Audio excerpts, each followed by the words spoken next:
Come on, Jeff. I'm resident of Collinwood for YouTube. Joel Sage. That's my buddy Butch Rosenbalm. We're here to review the movie KnightRiders. Very, very nice. Very nice. Written and directed by George A. Romero. This was shot actually in Pittsburgh, in the metro area, around the metro area, we'll say. And you could tell, too, by the way, in this movie, which is really cool. I'll tell you what I was most shocked by. Number one, Ed Harris being in this movie, because I usually see, every time I see Ed Harris in a movie, it's usually an odd movie. So this movie was very different from what I was expecting, because I was expecting him to actually be King Arthur, but no, he's sort of more portraying a king in the sense of his own way. They're doing how do I call it? Renaissance fairs on motorcycles. Which I gotta tell you, I really, really enjoyed, first of all, the stunts and the scenery, and really the facial expressions of a lot of the actors. They really sold very well in this movie. When did you first watch this movie?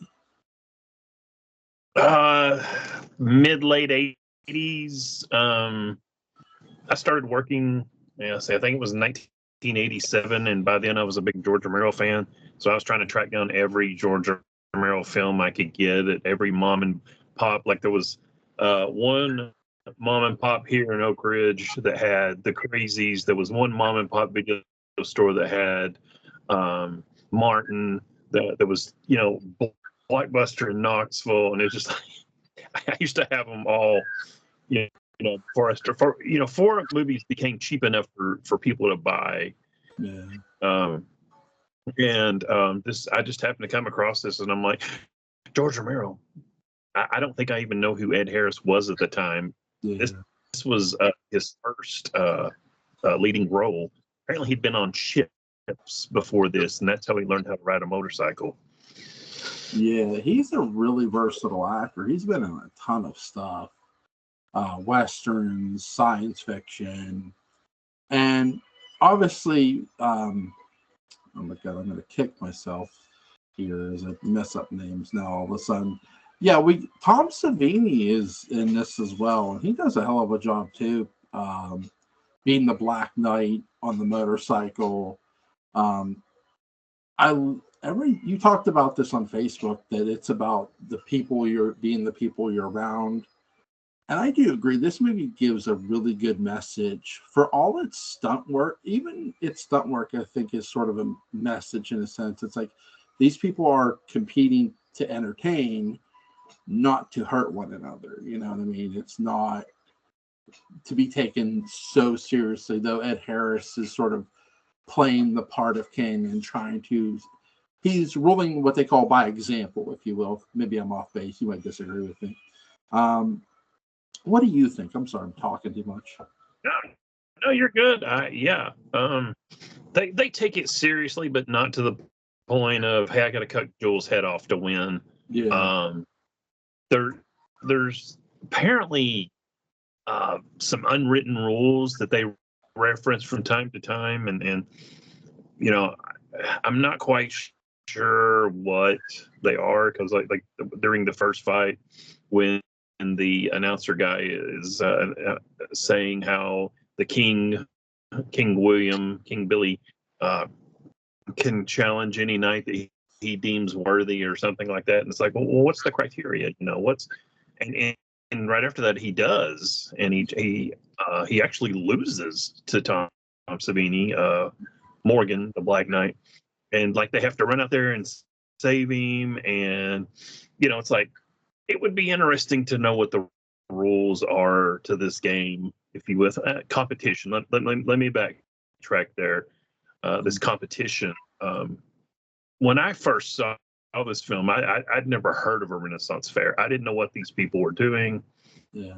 I didn't know what this was. I'm like, this is the weirdest, kookiest, wildest film I've ever seen. And honestly, from the first time I see it to every time I watch it, to me, this film should not work, but it works so good, and it tells such a good story. And you're referencing what I post on Facebook. I try to watch this film about once a year. Not like okay, it's July 4th. I got to watch KnightRiders, but I try just Right. because see Billy and everybody else. There's a group, there's a gang. They're doing stuff together. Life happens, and they start falling apart. And it's not that necessarily anybody's mad at anybody or anybody, can't stand anybody. It's just, life starts, diverging. Our mutual friend Patrick McCray and I used to be in a gaming group, and there was another guy named Patrick in the group. Patrick and I, the other Patrick and I, used to be great friends, and I was in his wedding, and then his wife got pregnant. A few years later, and the gaming group kind of fell apart because another couple in the gaming group got married, and it wasn't that anybody was mad at anybody. Life just kind of took us different ways, and this film, one of the lessons as a viewer, I feel like we can get from it is to learn to appreciate those moments. Appreciate, like me and you doing this video, and I do appreciate it, Joel. So I want to tell you that I had fun every time we've done this, and there are days when we can't do this for whatever reason. So I want I want to be able to appreciate it now and look back and go, man, I had so much fun doing those videos. Yeah, it's a good movie about life, and you do watch those movies where it teaches you the value of appreciate those around you, because you never know when those times will be gone or when they'll be gone even too. You get that message without anybody actually dying in this movie. And I think that's something George A. Romero gets across very clear as a writer. And really, the actors get across too. Ed Harris gets it across really well. And the supporting cast really delivers really too. And it's not a big known supporting cast either. At least none that I've heard of, you know what I mean? They do a really good job of teaching you the life lesson of, hey, appreciate the times you have and the people around you, because you never know when that'll stop. And it's a very well moral compass movie that is really good. I like all the stunt scenes are really, really well executed. And well shot by George.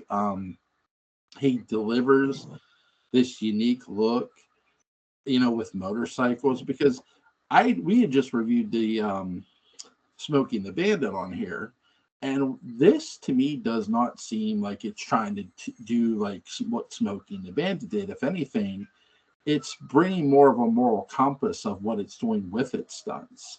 Hey, this is for these people's entertainment. We're not, like you said, we're not out here to take each other's heads off. It gives that message too within this film. I love the moral compass of toward the end when they tell the Black Knight, hey, there can only be one king. They tell him, and I love that. And he's like, okay, he understands it now more than ever, because one of them says, hey, they'll be back, and they all come back. They all do come back at the end, which I think is a big message of, hey, no matter what, we're one big family. And that's a sense you get too when you go to the circus. And by the way, too, George being from Pittsburgh, and he probably knew this. Renaissance fairs, I don't know if they're still big now, but they used to be big here. Renaissance fairs used to be a big deal here in Pennsylvania. So, and they probably were more when George was a kid, more so than, they were sort of going out when I was a kid, but they did show them though. You saw sort of some at the carnival. They would have like a mini Renaissance fair in with the actual fair.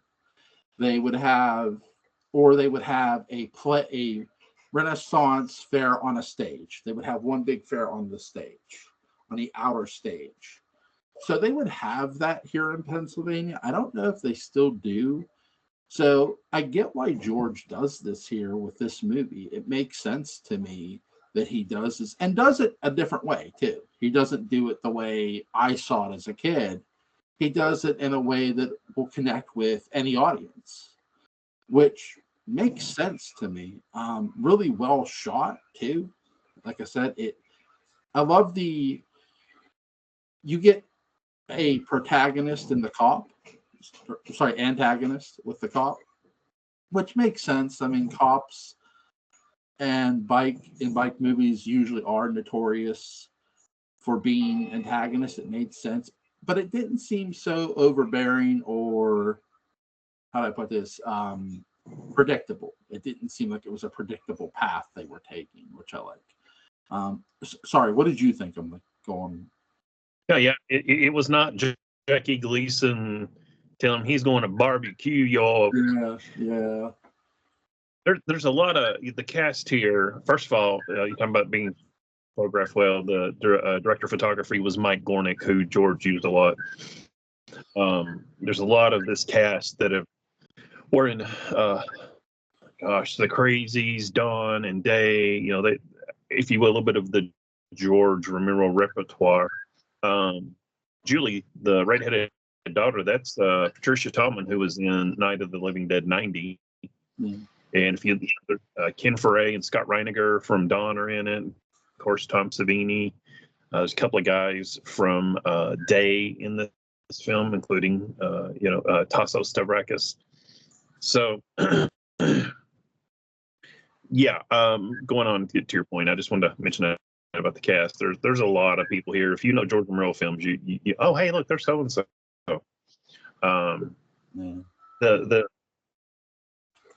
I think it does a really good job of like you said, of teaching you some lessons and telling you a story and entertaining you, and it doesn't necessarily beat you over the head with it. Yeah. The one deputy is a jerk. Yeah. And not even really being a deputy, he just wants he wants his bribe. And I find it funny because if I watched it and then I watched it again for the commentary. It's like, wow, Tom Savini's right. If they just pay him, he would go. And Ed Harris is Billy. He's like, no, we're not paying him. There's times in this film. I mean, Ed Harris is a great actor. Okay, any film I've ever seen him in, I've enjoyed, even if I didn't necessarily like his character. But there's a couple times it's like, dude, dial it back just a little bit. Like the scene where he's in there with Amy Ingersoll, who plays Lynn, the queen. Yeah. And he's screaming at her, I'm fighting the dragon.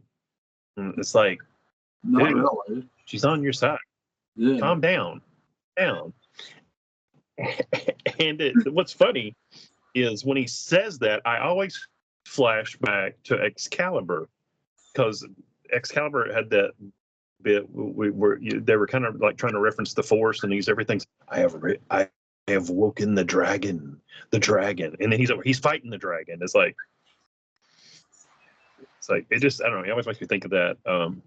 Interesting side note: this film and Excalibur were released on the same day, October 10th, 1981. Nice. Yeah, 1981.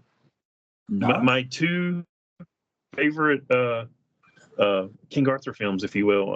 A few years back on Facebook, I posted, hey, I just question, what's your favorite King Arthur film? Mine is, of course, Excalibur. My nephew said this was his. Yeah. And I'm like, when did you see this? And he's like, who do you think showed it to? I didn't remember showing it to him, but I'm very glad of the fact that I did show it to him, and it made such an influence on him that he remembered it. It's the tagline. Let me get the DVD. It's a little bit bigger. I don't know if the camera will pick it up, but Camelot is a state of mind. Yeah. And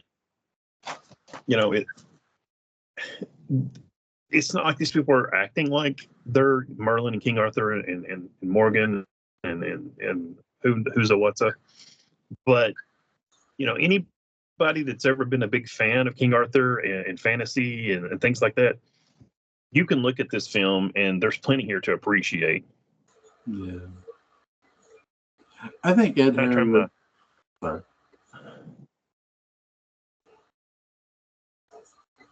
Not working. Okay, go ahead. Sorry.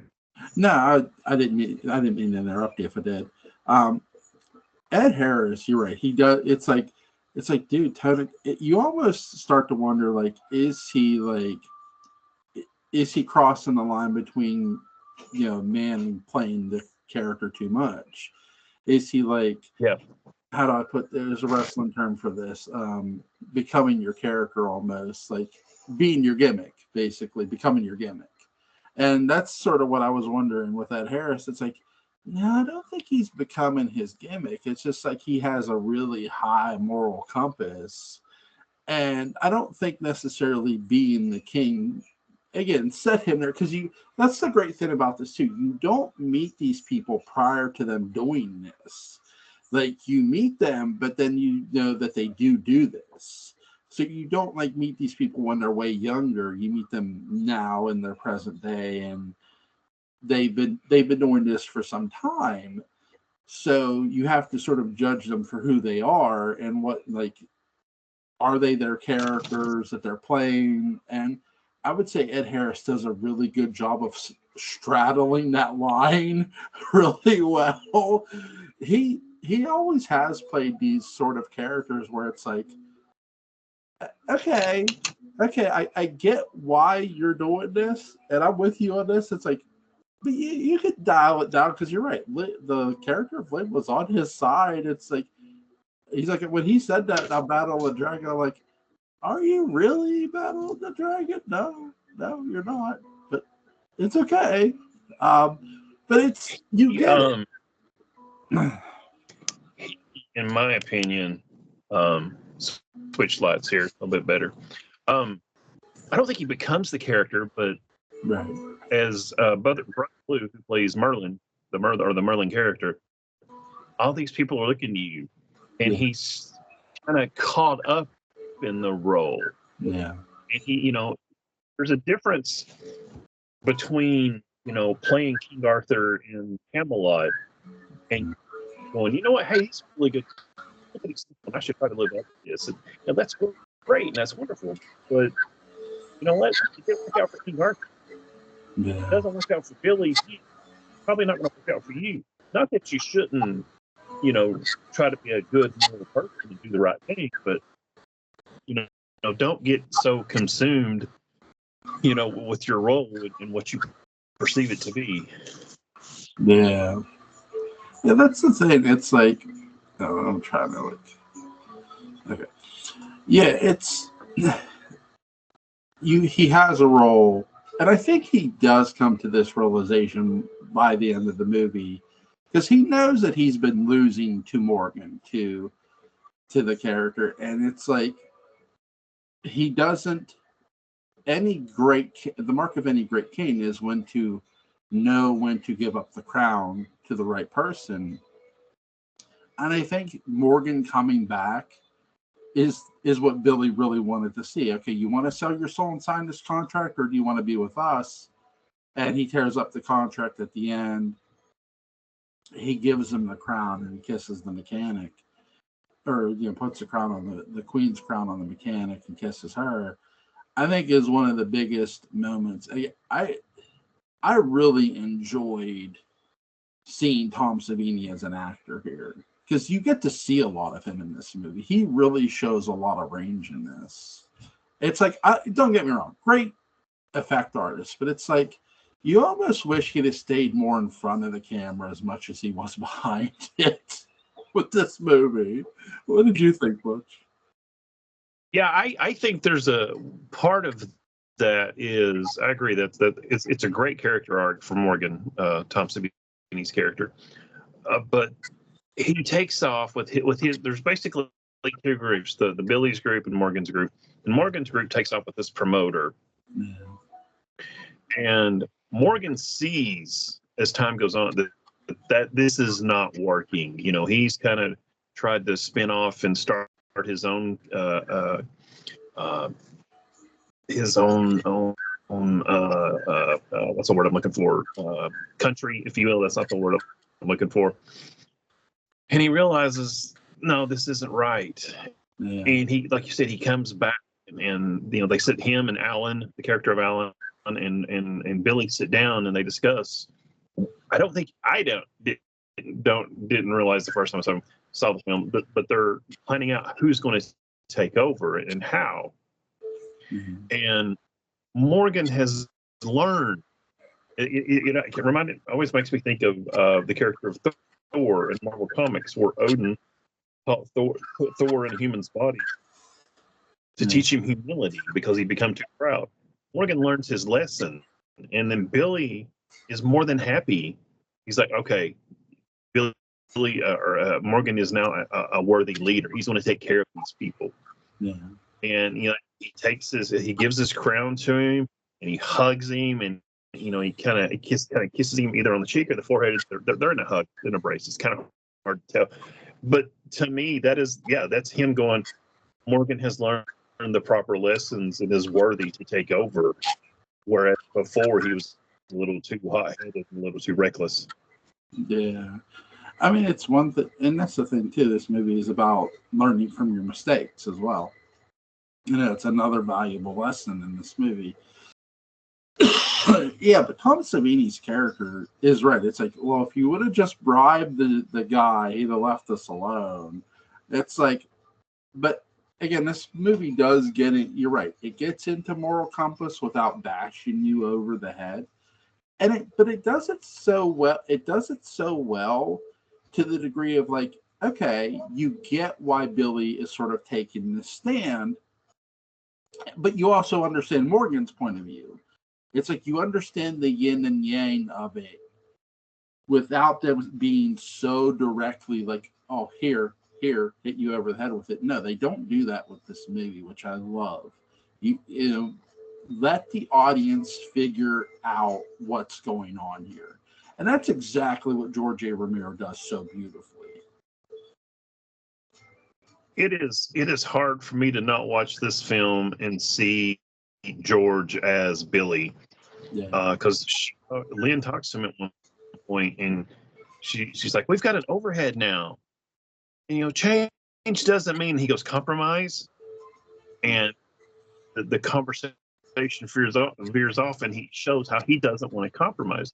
And George stayed very independent in his time as a filmmaker. He was offered to do The Mummy for Universal. He was offered, he was in negotiations to do the first Resident Evil movie. Yeah. Plenty of times he could have been like, say, John Carpenter, and if you will, became a hired gun for a little while, probably would have made a bit more money too. But George had to make the films that George cared about. Yeah. So I see this as George. And I've read many times before this, there's a lot of people that used to postulate that this was about the breakup of MH10, who did Night of the Living Dead. Some people becoming enamored with signing contracts and promoters. And I've always thought, now this is completely mine, so if by chance anybody important sees it, it's just my opinion. I've always thought that the Morgan signing the contract with the promoter, that's supposed to be John Russo, co-writer and co-producer of Night of the Living Dead, who wanted to go off to Hollywood and make films. And I mean, they all wanted to make films, but George wanted to make George's films. Yeah. And that's the thing too. I mean, nobody stops anybody from going off and doing what they want to do. And, it's like it's your choice, but be careful when you make. I think George's message in this movie is be careful when you make that choice too, because that choice doesn't always lead to your happiness. Sometimes you sell your soul to the system of Hollywood, and there is that. I mean, we've seen that with celebrities and other people, but so I do think that's something that happens. George, you're right. George is somebody who didn't. He wanted to make the films he wanted to make, and he made them. I mean, the Resident Evil documentary is all about George not selling his soul. And that's the thing too, that he didn't. He wasn't going to sell his soul to make this movie. As much as he wanted to make it, he wasn't going to compromise his own values to do it. And it makes you respect George A. Romero, 3 times as more than what you did for him not selling his soul. By the way, there has not been one good goddamn Resident Evil movie. I don't give a shit what anyone says. Okay. I've heard one of the films is good. I've not seen it. If you if you can completely divorce the video game series from those films, they're okay. But as adaptations, they're garbage. Yeah, that's the It's like, thing. I'm a director. Look at my hot wife. I'm going to make her a whole new character. Yeah, I will. There's two things, and I've mentioned. I don't know if I've ever mentioned this to you or anyone else. As somebody who's an avid video game player, and anytime I see a movie, video game get turned into a movie, I've often said this: it does not have to be perfect for me to like it.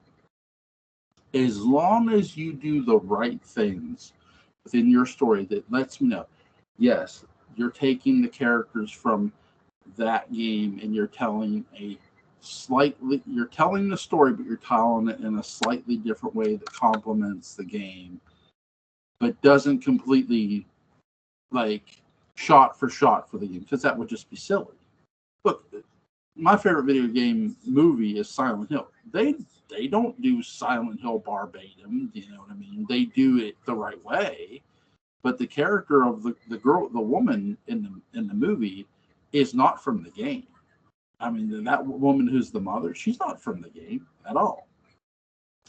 So like, I like that they did that. Okay, they created their own character and applied the world of Silent Hill within this movie in the context of the story and told you it. And again, Silent Hill, the game is more of a coastal town.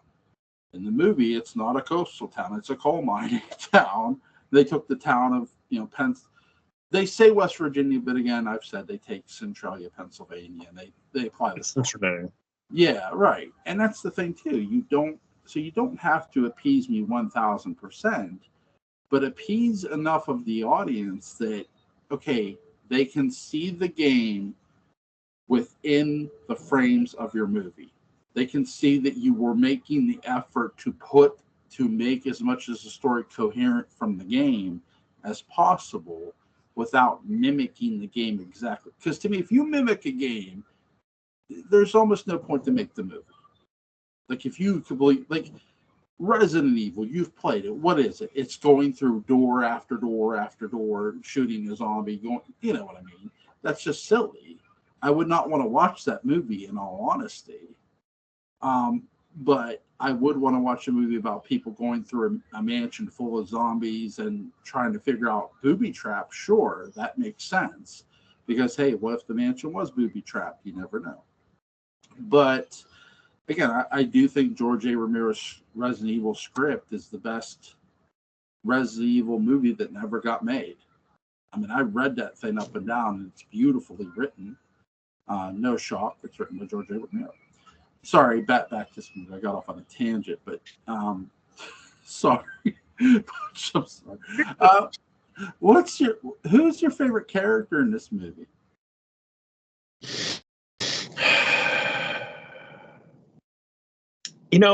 I want to say Billy, but it's not. It's probably either Alan or Morgan, because both of them grow so much, and they have the definite character arcs. I would honestly, I would be proud to, if my character arc was one of theirs, I would be okay with that. So probably either Tom Savini or his Morgan or Alan. Gosh, I didn't get the guy's name, the actor, but he realizes. And what's funny is my wife was watching this with me, and once Billy and Lynn step down as king and queen, Lynn goes with Alan. And my wife's like, wait a minute, what's going on? I thought she was with him. And then like, she was. But she told him at one point, I'm not even sure the reason I'm still here is you. And there's a couple of scenes that you kind of, there's one particularly early, right after Billy gets hurt the first time.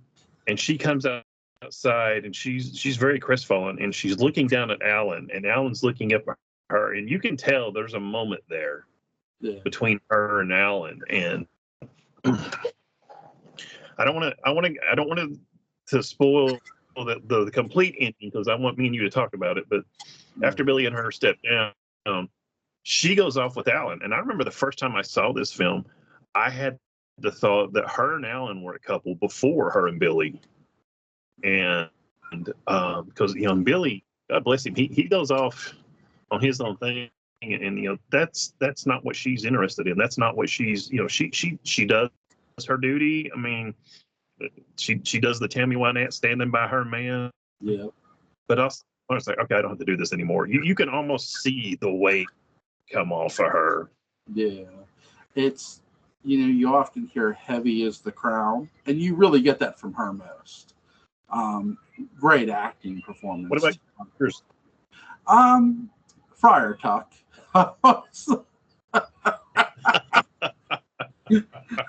Listen, anytime I can see a drug friar in any movie, that's going to be my favorite character because that's the comic relief. But it's so fun. He sees the girl stand up naked. He's like, oh, it's so funny. My favorite scene with him is towards the end when they're having the big fight, and his photographer girlfriend starts to take a picture, and he just gently pushes her camera down and goes, "Let's just keep this in the family." Yep. And that right there, if by chance you've not figured it out, that line right there tells you so much. Yeah. And she's kind of like, okay. Yeah. But I get the point. I mean, I would think if I was part of that group, I'd be like, oh, thank God there's some pictures of those times, I had I used to work for a computer software company that did tech support. I worked in the shipping department in the late 90s. And a friend of mine that I worked with eventually posted on Facebook a picture of the four of us the last time we were all together because the company moved out of state. And that was on a Friday night, I think. And then Monday, I started a new job in Oak Ridge. And she posted this picture. I'm like, oh, thank God. Yeah. Here's this little time with the four of us hanging out at this little bar, just having fun. And every time I see that picture, it smiles. It makes me smile, and I look back to that time. So, again, tying into this, appreciate the moment you have. Yeah. It's all about the moments of your life that go by way too fast. Speaking of this end, we talked about Morgan a bit. He gets the crown by the end. So let's talk about the Queen. You're right. Her and Alan, you do get the sense that they were in a relationship. I'm with you on that too. Like there's all these little hints that when Billy gets injured is a big scene because there's that scene with him and Lynn. You're right. She says, "I'm not even sure you're the reason I'm here anymore," and it's such a huge moment because of what happens later at this end of this movie. Because I do agree with you. I do think perhaps Alan and Lynn were initially a thing. And you talk about Tammy Wynette, Stand By Your Man. You're right.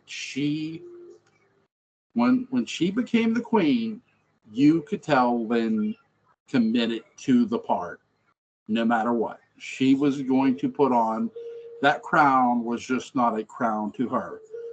It was a representation of who she had to stand by, and she was loyal to that crown no matter what. And I think that's one of the biggest messages in this movie, because too, once she takes it off, I'm done. The weight of the world is off my shoulders. Sorry, go ahead. I'm sorry. No, you're good.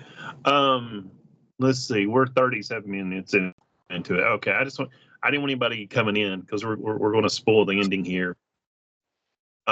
Billy keeps having a dream. He keeps telling Merlin that he's having dreams about a black bird. And during one of the shows, things go crazy between the nights, and then the locals show up and start messing with everything.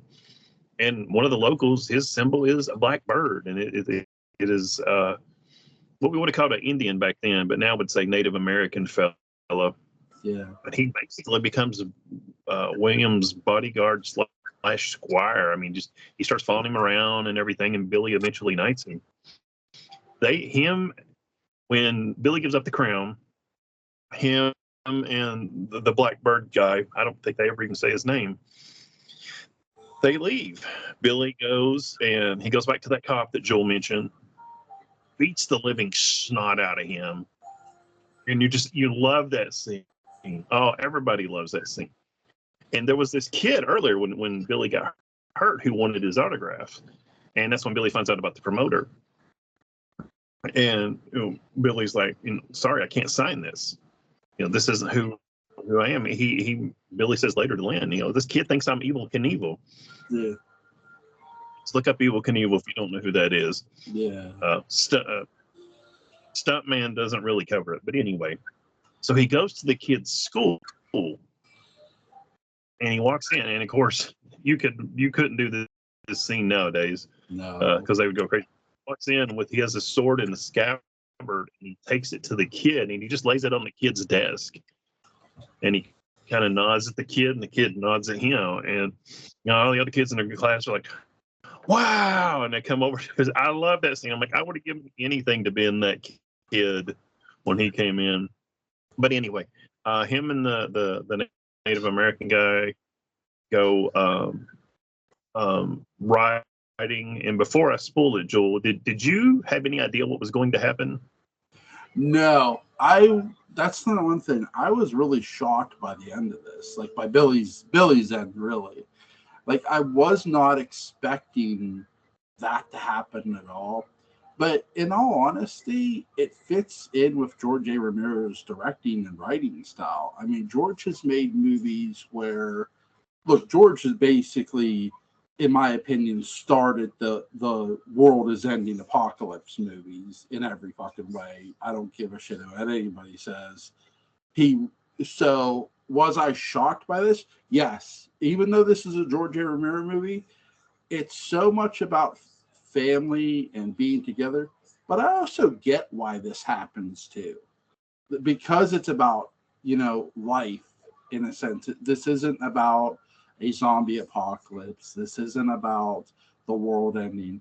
This is about life and the way you live it. And hey, eventually, we're not, as my mom once said to me, we're not guaranteed tomorrow, and you're not.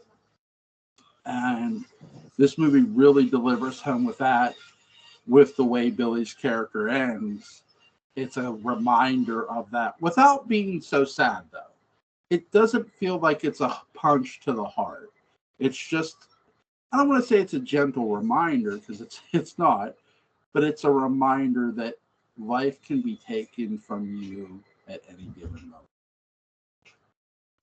Well, if you can't tell by Joel's comments, Billy's riding along and gets hit by a semi and gets killed. Yeah. And the last scene is his funeral, and everybody comes back, and there's a gentleman earlier, he was singing a song, and Billy's like, no, keep playing. He's like, and the guy's like, well, I haven't finished the song. And then he tells him, I will finish it and I will sing it for you. Well, he does at Billy's funeral. And I would argue that is a punch to the heart. I mean, that the first time I saw this film, I was just like, holy shit, what just happened? Yeah. I mean, I had to pause the film for a minute, because I did not expect it the first time. My wife, who had never seen it before, I said, okay, I want you to watch this last little bit. I want to get your reaction to it. And she watched it, and she's like, what? I said, did you expect that? She's like, well, kind of. She goes, you could tell something was going to happen. And now, as an older person who's seen a lot more films, yeah, I can see that. But at the time, man, that was a gut punch. Yeah. Now, I'm going to ask you a hard question, Joel, because I posted this on the KnightRiders forum. Did Billy commit suicide? Did Billy commit? No. Billy did not commit suicide. Billy's body, I think, was giving. You could tell Billy, there was something going on with Billy's body, I think, on a motorcycle. Do I think Billy intentionally ended his life? No, because I think if Billy wanted to intentionally end his life, he would have did it without someone else's involvement, I would say. Because he involves someone else by using the semi, we'll say. Well, You're wrong. Okay. And I'm going to tell you. I'm going to tell you why. I'm going to tell you how. There's a electronic friend, if you will. I've never met the guy before. His name's Chris Stavrakis. His brother Tasso is in this film. He plays Ewain. I always say it wrong. Ewan. Let me get my screenshot because he posted part of the script. Ooh. You do see when they're riding, Billy goes to shift gears on the motorcycle. Let's go over so you can see my hand. And you can see blood rolling down his arm. So obviously he has reopened his wound. Yeah. And okay. According to the script, it was intentional. The way it was shot leaves it ambiguous. Billy was definitely losing blood from, quote, the old wound, end quote. Yeah. Anybody that's seen Excalibur recognizes that line, which had presumably been torn open afresh during his fight with Deputy Cook at Winky's, resulting in his delirious state and a vision of himself on horseback. Here's from the actual script. Scene 2162, on the road again. Miles pass quickly. Billy's hair blows free. Scene 2163, the Indian rides behind, always watching. Scene 2164, then suddenly a huge semi comes over a crest in the blacktop. Scene 2165, Billy heaves one last sigh and swings his machine over into the other lane. 2166, 2 seconds later it is over. A crushed helmet rolls lazily into the burn beside the road. 2167, the Indian stops his bike. He stares. His face is serene. Yeah. So, it was intentional. Yeah. That's amazing. If you want to say it's not, I'm not going to fight anything. Because that's always, since I saw this film, close to 35 years ago. Yeah. Did you do it on purpose? Because the times I would say yes, and the times I would say no. But according to the script, it was intentional. Yeah. Yeah. That's a hell of a thing. I mean, it's a great shot, by the way, too. By the way, great camera work. I got this maybe a solid 9 out of 10. Butch, what do you think? 10. This Martin and I'm trying to pick, not so much the Crazies. I like the Crazy, but this and Martin are two films by George Romero that are extremely underappreciated. The Crazies is underappreciated also, but where these two films verge is, this film's about life. Yeah. Usually, pun intended, George's films are about death.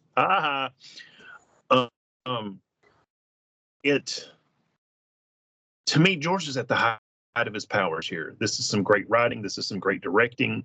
Everybody has always talked about when he did a film, George would listen to, if you had an idea about your character or you had an idea about a thing, he'd listen to you. He might not use it, but he would at least listen to you.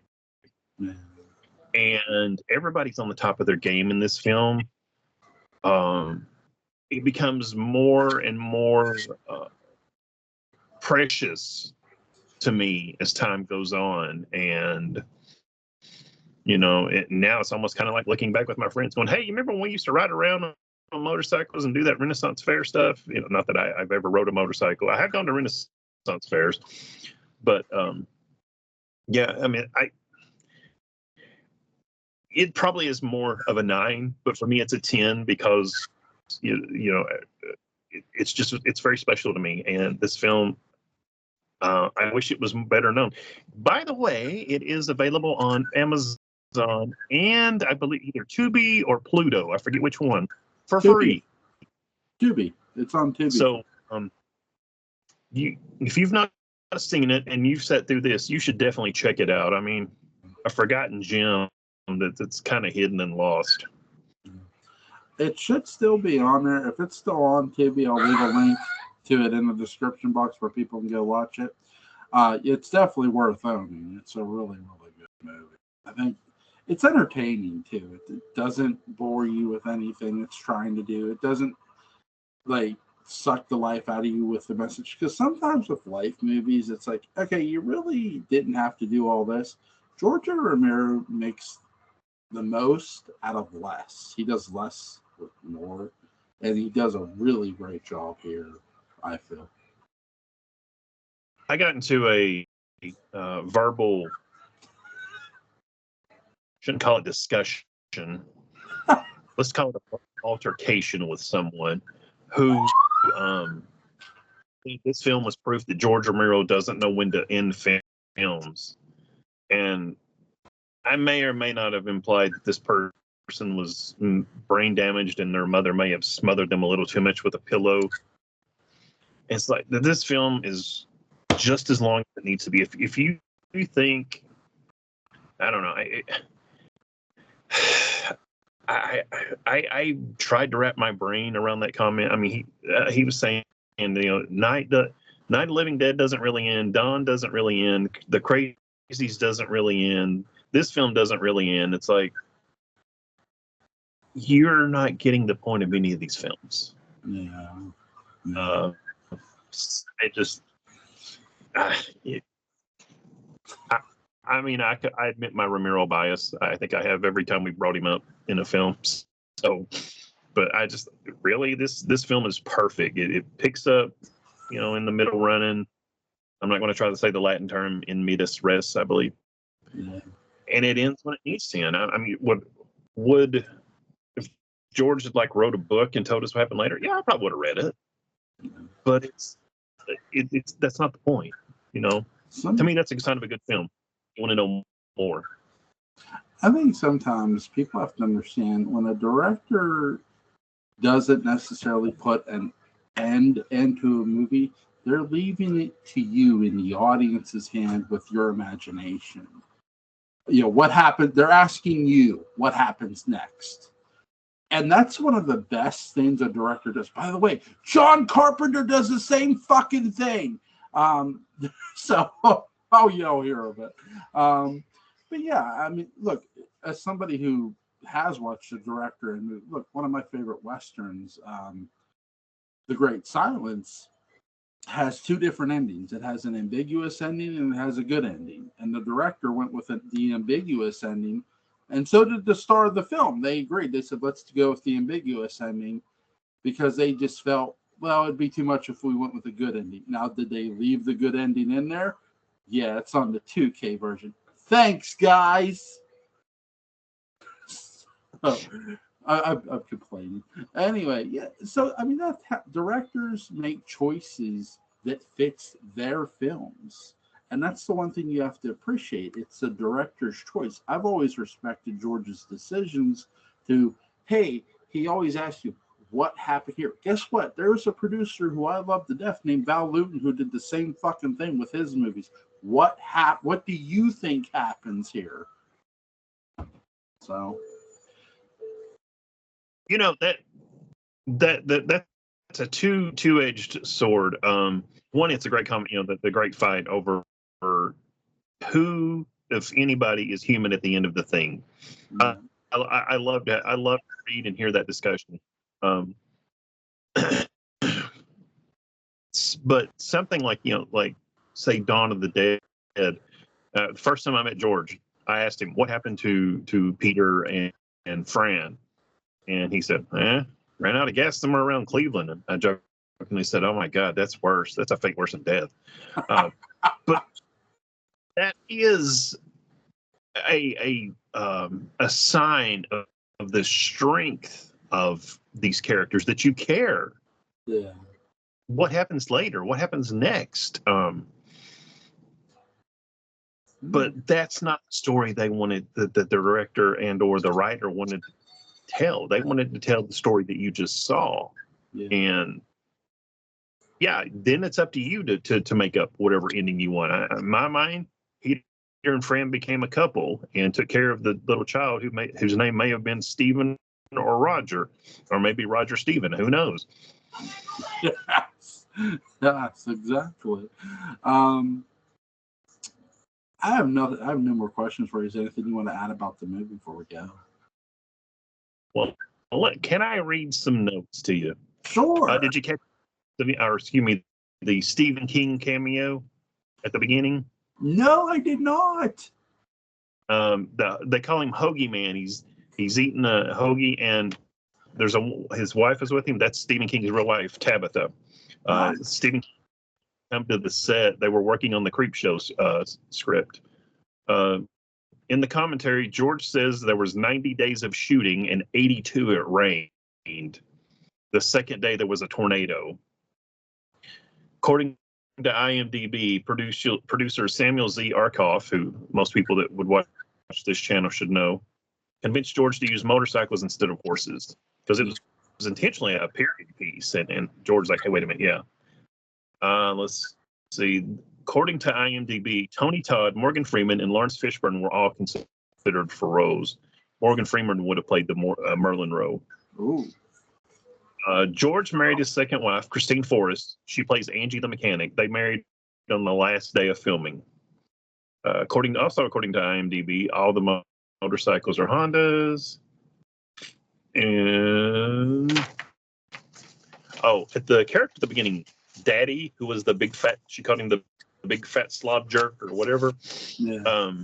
That is played by a guy named Jim Buffico, who plays Wooly in Dawn of the Dead, the cop that goes kind of racist, loses his mind in the apartment building. Yeah. Apparently he's quite good at playing jerks. He was in this movie too. So, oh my God. Butch, I have a really good movie for you in 2 weeks, buddy. Okay. Hey, what you got for me? Butch Cassidy and the Sundance Kid. I'm going to admit something to you, Joel. Never seen that. Really? I've caught bits and pieces over the years. You grew up on cable like I did. Yeah. I would catch this bit and then that bit. I mean, I know what happens. I know the story. I don't expect any real surprises, but to actually sit down and watch, I've never sat down and watched it. So I'm looking forward to this. I think you'll enjoy it. I won't say you will enjoy it. I think you'll enjoy it. Robert Redford, Paul Newman, fun film. I own it on DVD, so I'll have my prop here in 2 weeks.